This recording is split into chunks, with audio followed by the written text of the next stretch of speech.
যা খুশি রান্না করো আজ। রান্না হচ্ছে না বাসায়, বিয়ের দাওয়াত আছে। কনের বাবা আমাদের সবাইকে যেতে বলেছে, না গেলে তোর বাবার ইনসাল্ট হবে। বলতে বলতে মিসেস সারোয়ার ছেলের এলোমেলো শার্টটা গাদা গোছানো লাগলেন।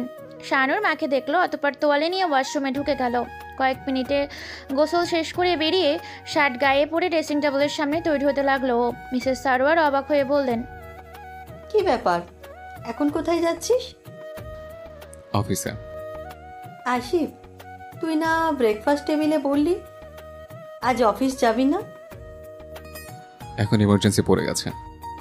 মিসেস সারোয়ার একটা ছোট্ট দম ফেললেন। ছেলের স্বভাবে পরিচিত তার, তিনি বেশ ভালোভাবেই জানেন কেন ইমার্জেন্সি পড়েনি শাহানুরের। কেবলমাত্র দাওয়াতে যাবে না বলে অজুহাত বানাচ্ছে সে। শাহানুর চুল উল্টে দিয়ে মোবাইল ও মানিব্যাগ হাতে নিল। হাত ঘড়ি পড়তে পড়তে মায়ের সামনে এসে দাঁড়িয়ে বলল, ফিরতে দেরি হবে, চাবি নিলাম না। আর বাবাকে বলো আমি বিয়ে বারে না যাওয়ায় তার ইনসাল্ট হয়েছে জেনে আমি গভীরভাবে শোকাহত। আসছি। বরাবরের মতো মায়ের কপালে চুমু দিয়ে শাহানুর বেরিয়ে যায়। মিসেস সারোয়ার হতাশায় মাথা দুলালেন। সৃষ্টিকর্তার কাছে আরও একবার দোয়া করলেন, আমার এই গা ছাড়া ছেলেটার জন্য দ্রুত একটা বুঝদার মেয়ে পাঠাও মামুন, প্লিজ। বার্গারে কামড় দিতে দিতে শাহানুর মাঝ দুপুরে অফিসে ঢুকলো। আজ খাওয়া বার্গারটা সহ ওকে ডেস্কের দিকে এগোতে দেখে সবাই, কিন্তু ও ভ্রুক্ষেপহীন। ডেস্কের কম্পিউটার অন রেখে ইজি চেয়ারে হেলান দিয়ে বসলো গিয়ে। ডান হাতে বার্গার রেখে শাহানুর বাম হাতে মাউসে কম্পিউটারে ঘাটাঘাটি করছিল। তোফায়েল দুটো কাগজ হাতে এগিয়ে আসলো ওর দিকে। শাহানুর এক পলক বন্ধুকে দেখে আবার স্ক্রিনে তাকিয়ে বলল, আত্মরা হয় আসিস কেন, কি হয়েছে? গেস্টের ইমার্জেন্সি পড়ে গেছে, আসবে না সে। এমডি বলেছে নতুন স্ক্রিপ্ট বানাতে। শাহানুর থেমে তোফায়েলের দিকে তাকায়, তারপর ঘাড় ঘুরিয়ে তাকালো দূরে কাছের দেওয়ালের ওপাশে বসে হাসিনের দিকে। ওর চেহারা দেখলেই চেহারা শক্ত হয়ে আসে শাহানুরের। তোফায়েল গলা নামিয়ে বলল, হাসানের উপর রাগ করিস না সায়ান, আজ সত্যি ওর দোষ নেই। সত্যি গেস্ট আজ লাস্ট মুভমেন্ট জানিয়েছে যে আসতে পারবে না, কিন্তু তবু বেচারা কেন যেন তোকে খোসাতে নিজে না এসে আমাকে পাঠালো, বুঝলাম না। কয়েক ফুট দূরে নিজের কেবিনে বসে হাসান ঢোক গিল একটা। আগের দিন শাহানুর হামিদের দেওয়া চটটা স্মরণ করে গালের দিকে হাত বুলালো। চক্ষু লজ্জায় গালে হাত দিল না। সাজ চলে যাওয়ার পরপরই সে চর ওর দুনিয়া ধরিয়ে দিয়েছিল। সেই চরদাতার সামনে আজ স্ক্রিপ্ট চেঞ্জ, শিরোনাম নিয়ে যাওয়ার সাহস ওর নেই। এর জন্য তোফায়েলকে দিয়ে খবরটা পাঠিয়েছে ও। শাহানুর পানির বোতল নিয়ে উঠে দাঁড়ালো। অফিসের মূল দরজার দিকে হাঁটা লাগিয়ে শয্যার শব্দে বলল, শো করবো না আজ, বসকে বলিস। চৌধুরী পরিবারে পাড়ার সম্ভ্রান্ত পরিবারগুলোর মধ্যে একটা। মেয়ের বিয়ে উপলক্ষে তাদের 3তলা বাসার গেটটা আজ মরিচবাতিতে সাজানো হয়েছে। বাসার সামনেই বড় জায়গাটায় প্যান্ডেল করা হয়েছে। সেই প্যান্ডেলের এক প্রান্তে থেকে আরেক প্রান্তে পানির জগ নিয়ে রাখছে অভ্র। কনে একদিনে ওর বন্ধুর বোন, আরেকদিকে সাজের কলেজের বান্ধবী। উপরন্ত ওরা একই পাড়ার বাসিন্দা, যার ফলে বিয়ের অনেক টুকরো কাজকর্ম দায় নিয়ে বসে আছে অভ্র। প্যান্ডেলের এক পাশে টেবিলে বসে বসে ওকেই দেখছে দিবা। অভ্রর আশপাশ দিয়েও পুরোপুরি সময় হাঁটাহাঁটি করেছে, অথচ একবারের জন্য ওর দিকে চোখ তুলে তাকায়নি। এদিকে দিবা আসার পর থেকে ওর দিকে চেয়ে আছে আশায় হয়তো চোকাচোকি হলে আর এমন করে থাকবে না, কিন্তু তা হয় না। অব্র শুধু শুরু থেকেই এমনভাবে ওকে পাশ কাটাচ্ছে না, ওকে চেনেই না, যেমনটা কলেজে করে। মিসেস সারোয়ার একটু দূরে ফোনে কথা বলতে গিয়েছিলেন। কল কেটে দিবার পাশে চেয়ারে বসে গেলেন তিনি। ডাক লাগালেন, এই যে বাবা, একটা জগ এদিকেও দাও। জগ হাতে অভ্র চমকে পেছনে তাকায়। মিসেস সারোয়ার ঠিক পাশেই বসা দিবা নড়চড় নেই, ওর দিকেই যে আছে। একটা ছেলে অভ্রকে পাশ কাটিয়ে আসছিল। ছেলেটার সাথে পথ আলগে হাতের জটকা তার দিকে দিল অভ্র। দিবাদের টেবিলের দেখিয়ে বলল ওখানে যেতে। তারপর একটা মজার বোতল নিয়ে ছিপি খুলতে খুলতে চলে গেল ওখান থেকে। দাঁতে দাস পিছল দিবা, হাতের টিস্যুটা সর্বশক্তিতে মুড়ালো। তখনই সারোয়ার হামিদের সাথে মোশাররফ তালুকদার আসে জায়গাটায়। তাদের পেছনে মিসেস মোশাররফ, মাশফিক ও আসিফ, রুবিনও ছিল। সরওয়ার হামিদ হাত বাড়িয়ে মোশাররফ তালুকদারের দিকে নিজের টেবিল দেখিয়ে বললেন, ভাই আপনারাও এখানেই বসেন, একসাথে বসেই সবাই। তালুকদারের পরিবারের অতি সৌজন্যের সাথে বসা যায়। মসজিদ, বাজার, চায়ের আড্ডা ও হাঁটাহাঁটিতে এই পাড়ায় যাদের সাথে সরওয়ার হামিদের ওঠা বসার সম্পর্ক আছে তাদের মধ্যে মোশাররফ তালুকদার একজন। ছেলের হয়ে মোশাররফ তালুকদার কাছে ক্ষমা চেয়েছিলেন তিনি, যার ফলে ওনাদের সম্পর্কটা ঠিক হতে সময় লাগেনি। আর যেহেতু এখানে শাহানুর হামিদ নেই, মাশফিকও অভিযোগের কোনো কারণ ছিল না। বাবার সাথে সরওয়ার হামিদের মিলন তাকে বেশ স্বাভাবিকভাবেই নিয়েছিল। দিবা এতক্ষণ রাখছিল, কিন্তু মিসেস মোশাররফকে দেখে ওর গালে লজ্জা গরম হয়ে ওঠে। দুই পরিবারের সামনাসামনি বসেছিল। পরিচয় পর্ব শেষে মিসেস মোশাররফ হাসি মুখে দিবাকে বললেন, কেমন আছো দিবা? জি আন্টি, আছি ভালো। আপনি? এই তো আলহামদুলিল্লাহ। মিসেস মোশাররফকে মেয়ের সাথে কথা বলতে দেখে মিসেস সরওয়ার হামিদ অবাক হলেন কিছুটা। বললেন, দিবাকে কি আপনি আগে থেকে চেনেন?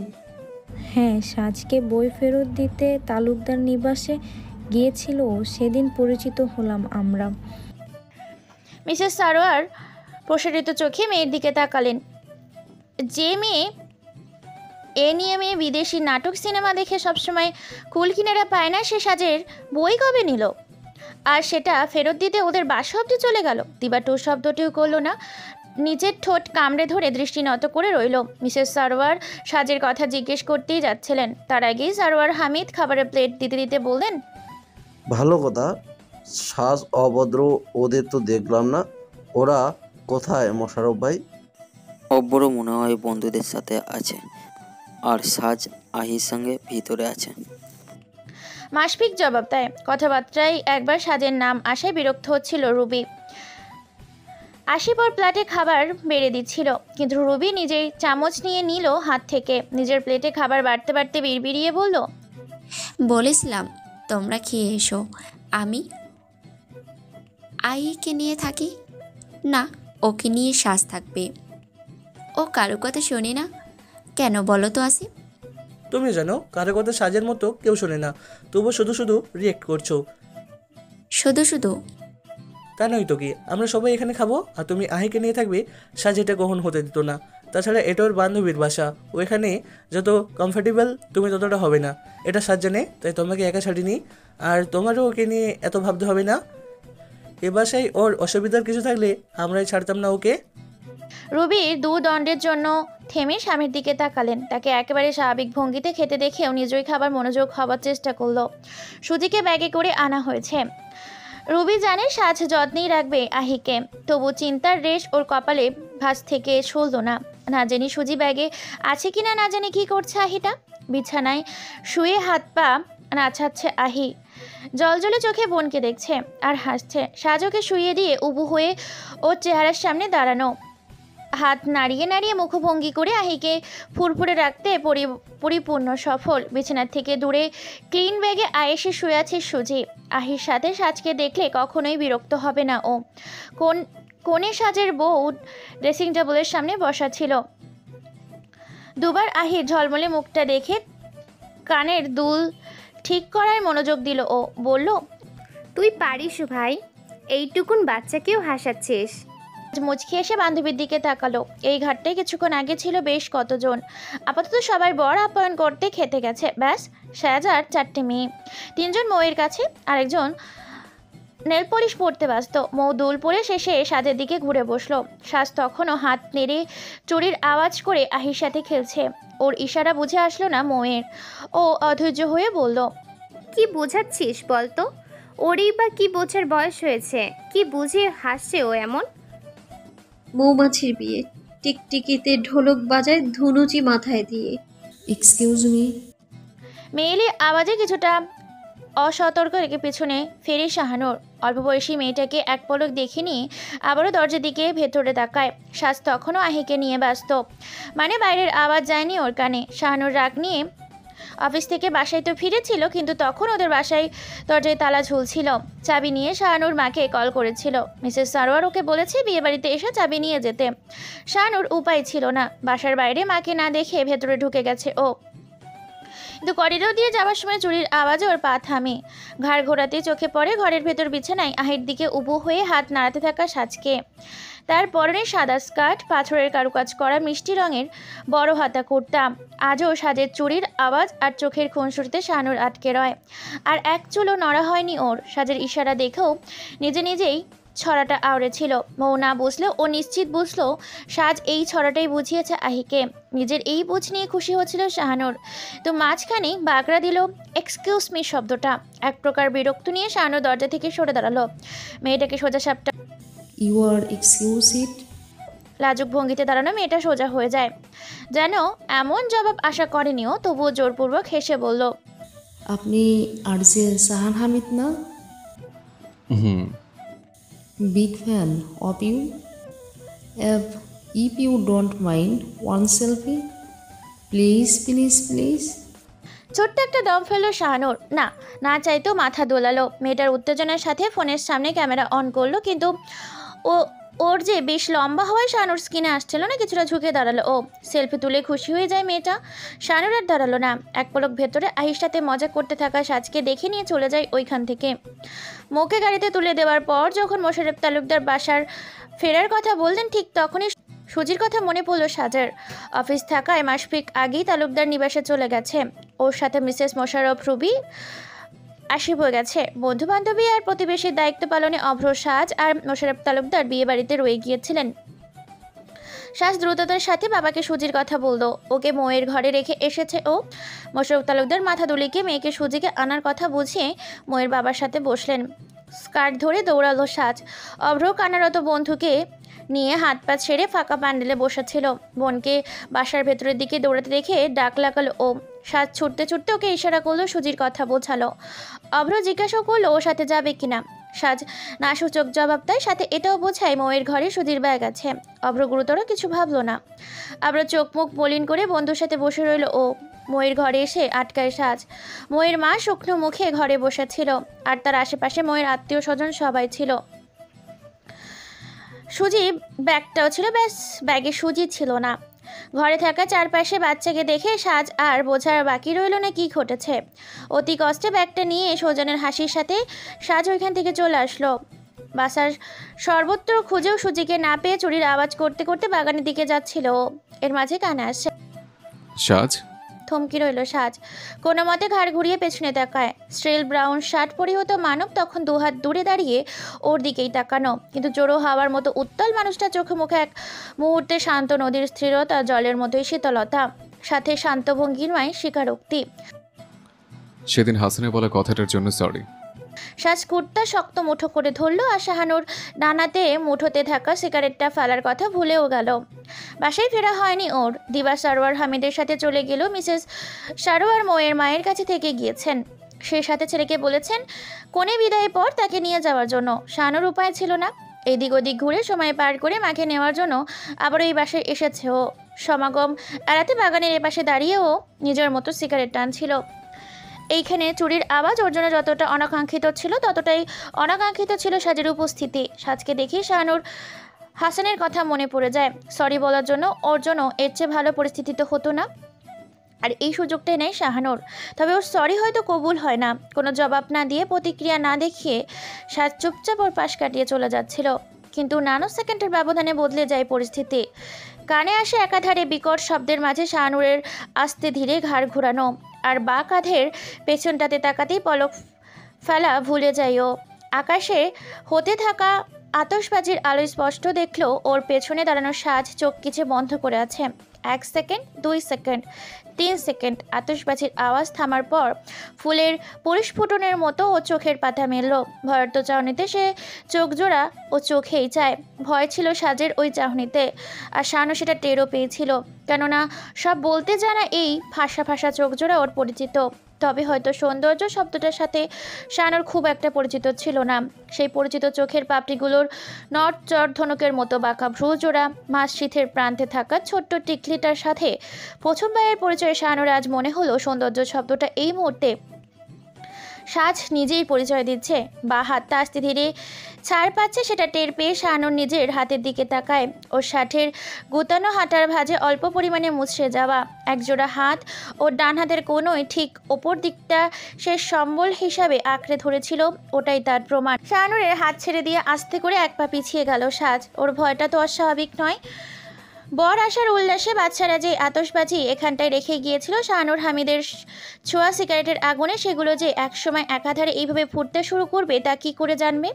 পায়ের সাথে সুজির শরীরকে অনুভব করে সাজ নিচে দেখলো না। বাহাদের ওড়না পেঁচিয়ে ও আগে দেখলো আকাশের মাঝখানে আতশবাজির খেলা, তারপর অসহায়ের মতো তাকালো শাহানুরের দিকে। তালুকদার পুরুষেরা আগলে রাখে বলে ওকে কখনো অন্য কারোর মুখপাক্ষী হতে হয়নি, তাই ওর কখনো মনে হয়নি ওর 4 পুরুষ বাদে কেউ ওকে আগলে রাখার দায়িত্ব নিতে পারে। কিন্তু আজ সাজের মনে হতে লাগলো কারণে অকারণে একজনের ওকে প্রতিনিয়ত আগলে যাচ্ছে। এই লোকটার সামনে আগে পরে প্রতিবারই ওকে এমন অস্বস্তিকর পরিস্থিতিতে পড়তে হয়, আর প্রতিবারই এই লোকটা ওর সামনে ঢাল হয়ে দাঁড়ায়। দুপাশের সামনে দাঁড়ানো সুঠামদেহী পুরুষটার উপস্থিতিতে সাজের চারপাশ ক্রমশ আবদ্ধ লাগতে শুরু করলো। এবারে ওর কাউকে প্রয়োজন নেই, ও চায় না কাউকে ওর ঢাল হয়ে দাঁড়াক। তবু এমন পরিস্থিতিতে কেন? নিরুপায় না হয়েও এমন নিরুপায় কেন? ওর দায় নিতে তালুকদারের 4 পুরুষ বাদে অন্য কেউ কেন? আর ওই অন্য কেউটা শাহানুর হামিদি কেন? স্টার্ট দিলেই যেন পার্সগুলো একে একে খসে পড়বে। এই যুগে এসেও এই ভাঙারি কে চালায় ভাই? ফ্রিতে দিলেও তো আমি এটা চালাবো না। বলা শেষ করে বক্তা খ্যাক করে হাসতে লাগলো। মানিব্যাগ থেকে টাকা বের করতে থাকা হাত থেমে যায় মাশফিকের। অফিসিয়াল কাজে সারা দিনের ছোটাছুটি শেষে কুমিল্লা থেকে বাসায় ফিরছিল। বাইক চালিয়ে রাস্তা 10:30টার দিকে শহরের কাছাকাছি এসে পৌঁছেছে। মুশফিক দোকানটায় দাঁড়িয়েছিল কফি নেওয়ার জন্য, যাতে বাইক চালাতে গিয়ে বাকি পত্রকে ওর ঘুমের সমস্যা না হয়। এর মাঝে এমন কথা কানে আসে ওর। মুশফিক আগে পেছনে তাকালো। রাস্তার ধারে পার্ক করা 2টা বাইকের মধ্যে ওর বাকিটাই তুলনামূলক পুরনো। নিঃশব্দে বক্তা ওই বাইককে নিয়েই কৌতুক করছে। দোকানদারের সামনে ঝুলানো চিপসের প্যাকেটের অপর পাশে থাকা আওয়াজটা আসছিল উকি দিল মুশফিক। ল্যাম্পপোস্টের এক পা ঠেকিয়ে তাতে পিঠ ঠেকিয়ে দাঁড়িয়ে আছে শাহানুর হামিদ, বা হাতে প্যান্টের পকেটে ঢুকিয়ে দানাতে সিগারেট ফুঁকছে সে। ওর সামনে বেশ সুস্থ স্বাস্থ্যের অধিকারী আরেকজন দাঁড়ানো, তার হাতে সফট ড্রিঙ্কস ধরে দাঁড়িয়েছিল সেই ছেলেটা। উল্টো দিকে দাঁড়ানো তার দিকে মুশফিকের চোখ গেলই না। শাহানুরকে দেখেই গায়ে আগুন ধরে গেছে ওর। দোকানি 1 টাইম কাপে কফি এগিয়ে দিল। কটমটে চোখে শাহানুরের দিকে তাকিয়ে থেকেই সেটা হাতে নিল মুশফিক। তারপর পাশের ময়লার ঝুড়িতে ফেলে দিল ওটা। মানিব্যাগ থেকে টাকা বের করে বাড়িয়ে দিল দোকানদারকে। হাঁ করে সামনের জনের কর্মকার্য দেখছিল দোকানি। টাকা নেওয়ার কথা মাথায় ছিল না তার। মুশফিকের মাথা নেড়ে তাকে টাকা নেওয়ার জন্য ইশারা করলে তড়িঘড়ি করে টাকাটা নিল সে। ফিরতি টাকা ফেরত নিয়ে মানিব্যাগে পকেটে পুরে বাইকে চড়ে বসলো। হর্ন শুনে নিরাগ্রহের সামনে তাকালো শাহানুর। দেখলো বাইকে বসা মুশফিক শক্তপোক্ত চোখে তাকিয়ে আছে তার। আওয়াজ করতে হাতল ঘুরিয়ে নকল শ্র্যাপ দিচ্ছিল সে। শাহানুরকে সোজা হয়ে দাঁড়াতে দেখে তোফায়েলও এবার পেছনে ফিরল। সন্ধ্যাবেলায় ওকে বাইক নিয়ে বেরোতে বলেছিল শাহানুর। এটা নতুন না, মাঝে মধ্যে ওরা বাইকে ঘোরাঘুরি করে। কিন্তু আজকে শাহানুরের মেজাজ খুব একটা ভালো মনে হচ্ছিল না তোফায়েলের। এজন্য আসার পর থেকেই বন্ধুর আনমনে ভাব মেটাতে একের পর এক কৌতুক শুনিয়ে যাচ্ছেও। মাত্র বাইক নিয়ে বলা কথাটা ও মজার ছলেই বলেছিল, কিন্তু এখন বাইকারের মেজাজ চড়া দেখে বুঝতে বাকি রইল না ওর কথা তার গায়ে লেগেছে। তোফায়েল কিছু বলার আগেই মুশফিক বলল, ভাঙারির তরফ থেকে invitation, let's have a race. মজা করেছো। মুশফিকের চ্যালেঞ্জের জন্য প্রস্তুত না হলেও শাহানুর নিষ্প্রভ জবাব শুনে বাকি বেশি অবাক হয়েছে তোফায়েল। চাকরি শুরু থেকে শাহানুর হামিদকে চেনেও, মুখের ওপর ছোড়ার চ্যালেঞ্জ অ্যাকসেপ্ট না করার মতো ছেলেও না। তাহলে আজ কি হলো ওর? শাহানুর সদ্য ধারালো সিগারেটটা পায়ের নিচে ফেলে পিষল। মুশফিকের দিকে তোফায়েলকে বলল, সরি বল। হে, আমার ওর শরীর প্রয়োজন নেই। ব্যাস দেখতে চাই টার্নিং পয়েন্টে কে আগে পৌঁছায়, ওর বাইক নাকি আমার ভাঙারি। তোফায়েলের মুখে কিঞ্চিত হা হয়ে দাঁড়িয়েছিল। আবারও চ্যালেঞ্জ ছিল মুশফিকের। শাহানুর একটা বড় দম টেনে চোখ উল্টালো। তোফায়েলের বলা কথাটা খুব একটা দোষে লাগছে না ওর কাছে। কোনোভাবে যদি ওর মন মেজাজে এমন হয়ে থাকার কারণ মুশফিকের তালুকদারের বোন হয়, তবে ওকে স্বাভাবিক করতে তোফায়েল মুশফিক তালুকদারের বাইক নিয়ে জোকস করতে পারে। না জেনে কথাটা বলা তোফায়েলকে তবুও সরি বলতে বলল। তাছাড়া মুশফিকের কাঁধে আড়াআড়িভাবে ঝুলানো অফিসের ব্যাগ, এই রোড দিয়ে সে শহরের বাইরে থেকে আসছে এবং নিঃসন্দেহে কাজ শেষে আসছে। এটা তো বুঝে এসেছিল ওর। এই জন্যই মূলত মাশফিকের জেদের বিপরীত আর জেদ করতে চাইছিল না। মাশফিক পুনরায় বলল, আমার অপচয় করার মতো সময় নেই সায়ান হামিদ। আমার তোমার সাথে রেজিস্টার ইন্টারেস্ট নেই মাশফিক তালুকদার। ওটাকে ইন্টারেস্টের অভাব বলে না, সাহসের অভাব বলে, লুজার।